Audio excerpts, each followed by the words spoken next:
Pemerintah saat ini tengah menyiapkan protokol untuk mengatur new normal atau situasi normal baru di tengah penambahan kasus positif COVID-19 yang masih mencapai ribuan orang per hari. New normal adalah sebuah keadaan di mana tiap-tiap individu beradaptasi dengan kondisi sosial di saat aturan pembatasan sosial diberlakukan. Definisi new normal menurut pemerintah Indonesia adalah tatanan baru untuk beradaptasi dengan COVID-19. Seperti apa protokol WHO tentang the new normal? Menurut WHO, kompleksitas dan ketidakpastian ada di depan, yang berarti bahwa kita memasuki periode di mana kita perlu menyesuaikan langkah dengan cepat, ucap Direktur Regional WHO untuk Eropa, Henry P. Klug. Bila mengacu pada WHO, ada 6 kriteria yang perlu dipenuhi oleh suatu negara sebelum melonggarkan pembatasan dan memasuki era new normal. 1. Terbukti bahwa transmisi COVID-19 telah dikendalikan. 2. Sistem kesehatan yang ada sudah mampu melakukan identifikasi, isolasi, pengujian, pelacakan kontak, hingga melakukan karantina orang yang terinfeksi. 3. Mengurangi resiko wabah dengan peraturan ketat terhadap tempat yang memiliki kerentanan tinggi, terutama di rumah orang lanjut usia, fasilitas kesehatan mental, dan pemukiman padat. 4. Penetapan langkah-langkah pencegahan di lingkungan kerja seperti jarak fisik, fasilitas mencuci tangan, etiket pernapasan seperti pemakaian masker, mengecek suhu tubuh, dan tidak ada lembur. 5. Resiko penyebaran imported case harus dapat dikendalikan terhadap kasus dari pembawa virus yang masuk ke suatu wilayah. 6. Masyarakat ikut berperan dan harus diberikan kesempatan untuk memberi masukan, berpendapat, dan dilibatkan dalam proses masa transisi menuju new normal. Apakah sekarang Indonesia sudah layak untuk menjalankan new normal berdasarkan syarat yang diajukan oleh WHO? Sepertinya belum ya. Lantas, bagaimana dengan Selandia Baru? Apa yang bisa kita pelajari dari kesuksesan New Zealand dalam memerangi COVID-19? Selandia Baru menyatakan telah menang melawan COVID-19 sejak akhir Mei 2020. Klaim itu disampaikan Perdana Menteri Selandia Baru. Almost 40,000 people for COVID-19 in the past 17 days and none have tested positive. And so today, I can announce that Cabinet has agreed we will now move to level 1 to get our economy fully open again, and we will start almost immediately. We move down to COVID-19 alert level 1 from midnight tonight. Selandia Baru telah mencatat 1.504 kasus yang dikonfirmasi dan 22 kematian serta sebanyak 1.482 orang berhasil pulih. Untuk mencapai titik tersebut, Selandia Baru membangun sistem peringatan 4 tahap. Pertama kali menerapkan lockdown pada 25 Maret 2020 dan status yang diberlakukan langsung ke tahap 4 tingkat tertinggi yang mewajibkan sebagian besar bisnis untuk berhenti beroperasional, sekolah tutup, dan masyarakat diperintahkan tinggal di rumah. Ternyata, kebijakan ini mirip dengan upaya St. Louis pada masa awal menghadapi pandemi flu Spanyol ya. Berikut adalah 5 faktor penentu dalam keberhasilan Selandia Baru melawan COVID-19. 5. Negara terakhir terdampak COVID-19. Negara yang terletak di wilayah Oseania itu menjadi negara paling akhir yang terdampak COVID-19 pada 28 Februari 2020. Karena itu, Selandia Baru mempunyai waktu untuk mempelajari apa yang terjadi di negara lain seperti Singapura dan Wuhan, Cina dalam menangani wabah tersebut.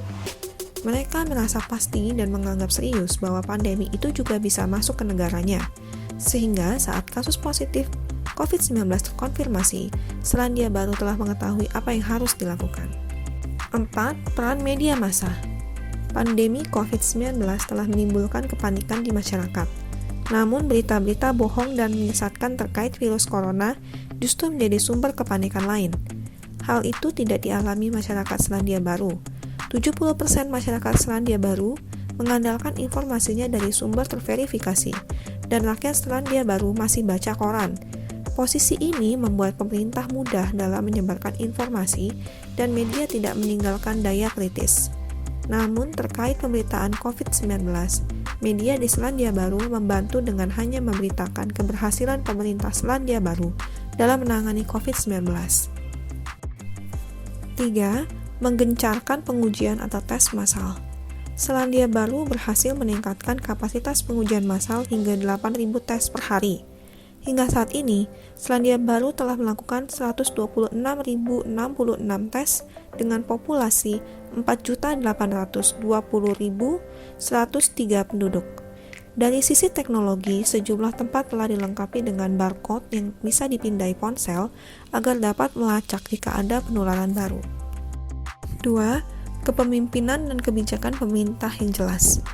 Keputusan cepat Selandia Baru untuk menutup negaranya dari kedatangan warga dari luar negeri menjadi kunci sukses keberhasilan menangani virus corona sejauh ini. Perdana Menteri Jacinda Ardern mengumumkan bahwa siapapun yang memasuki negara itu perlu mengisolasi diri selama 2 minggu. Titah itu termasuk salah satu aturan perbatasan terberat di dunia. Lalu pada 19 Maret ketika total kasus menjadi 28, Ardern melarang pelancong asing masuk ke negaranya. Kebijakan dibuat berdasarkan pandangan secara sains, pendapat para ahli, dan akademisi yang digunakan untuk membuat undang-undang terkait COVID-19. Pembuatan undang-undang di Selandia Baru bisa berlangsung cepat bahkan hanya hitungan hari. Salah satunya adalah undang-undang kepolisian agar aparat harus berani melakukan tindakan yang cepat dan tegas jika ada masyarakat yang melanggar lockdown. Selain itu, pada bulan April lalu, Jacinda Ardern mengumumkan jika seluruh menteri dalam kabinetnya, serta beberapa pejabat lainnya, memotong gaji mereka sebagai bentuk simbolik bagi warga Selandia Baru yang kehilangan pekerjaan. Pemerintah Selandia Baru memberikan bantuan atau subsidi ekonomi bagi rakyat selama di karantina, dan untuk sektor bisnis yang terkena dampak corona. 1. Peran serta masyarakat. Masyarakat Selandia Baru sudah terbiasa dengan ujian. Posisi negara mereka yang terletak pada Ring of Fire membuat masyarakatnya terbiasa dengan gempa bumi, sehingga mereka sudah paham apa yang harus dilakukan saat masa krisis dan memudahkan pemerintah dalam melakukan navigasi. Warga Selandia Baru saling menjaga jarak dengan baik ketika di jalan, saat berbelanja di supermarket, maupun tempat umum lainnya. Warga New Zealand punya ciri khas dengan mengadakan beer hunt sebagai bentuk mengusir kebosanan saat lockdown dan saling menyemangati lewat tulisan Kia kaha di jendela rumah. Warga Selandia taat dan patuh selama masa lockdown. Hal tersebut dilakukan mereka sebagai rasa empati dan solidaritas untuk berjuang bersama melawan COVID-19. Wah, hebat bukan negara Kiwi ini? Meskipun sudah terbebas dari corona saat ini, Perdana Menteri Ardern mengingatkan bahwa tidak ada kepastian soal kapan seluruh penularan akan hilang, yang memungkinkan kembalinya kehidupan normal. Semua orang ingin kembali ke kontak sosial, maka dari itu perlu bergerak secara perlahan dan tetap berhati-hati. Lembaga Kesehatan Dunia WHO pun memuji Selandia Baru dalam respon corona yang dapat ditiru oleh negara lain. Terlepas dari faktor geografi dan sumber daya di negara tersebut, yang artinya peran pemerintah yang sigap dalam menekan dan melawan COVID-19 sampai ke titik nol adalah perjuangan bersama. Pelajaran yang perlu negara-negara lain maupun Indonesia ambil saat ini adalah mengenai masyarakat yang patuh serta sadar akan solidaritas menjaga jarak, didukung dengan peraturan dan kebijakan pemerintah yang tegas, serta tetap peduli akan permasalahan ekonomi warganya. Ternyata cara yang ditempuh New Zealand menuju new normal sangat berbeda ya. Namun, kita tetap bisa tiru dari cara mereka menyikapi pandemi ini dengan selalu memperhatikan dan menjalankan protokol kesehatan ya guys. Tetap waspada meskipun Indonesia berada di status new normal, bukan berarti kita tidak mengindahkan social distancing. Tetap cuci tangan dan pakai sabun. Pakai masker jika berada di luar rumah, banyak membaca informasi valid, dan tidak keluar rumah jika tidak ada kebutuhan penting atau terdesak, karena lebih baik mencegah daripada mengobati. Salam sehat!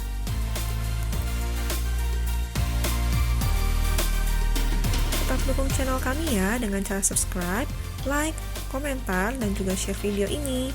Sampai jumpa di video kami berikutnya. Terima kasih sudah menonton.